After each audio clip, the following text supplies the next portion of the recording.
चांदनी रात के आवरण में एक गांव का मिट्टी का घर खड़ा है। उसकी खामोशी पानी की लयबद्ध टप टप टप से टूट रही है।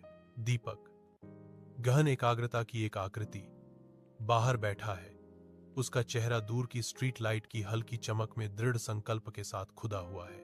गुजरते ग्रामीणों की फुसफुसाहट से बेखबर उसकी आंखें उधार ली हुई किताब पर टिकी हुई थीं। वह उसके पन्नों में खोया हुआ था। दीपक अपने बीमार पिता के बिस्तर के पास बैठा है। छोटे से कमरे में एक स्पष्ट उदासी छाई हुई है, क्योंकि उसकी मां खांसते हुए आदमी को धीरे से दिलासा दे रही है।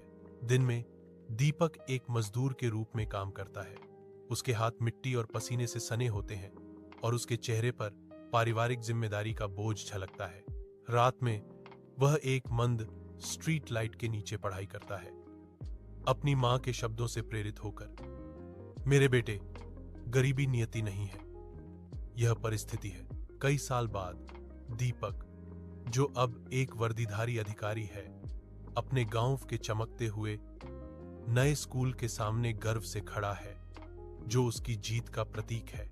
गांव वाले जो कभी उसे सताते थे, अब उसे गहरी श्रद्धा से देखते हैं।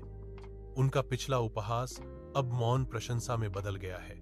दीपक एक बच्चे के सिर पर धीरे से हाथ फेरता है। उसकी आंखों में उसकी अपनी कठिन यात्रा और स्कूल की दीवारों के भीतर अब खिल रही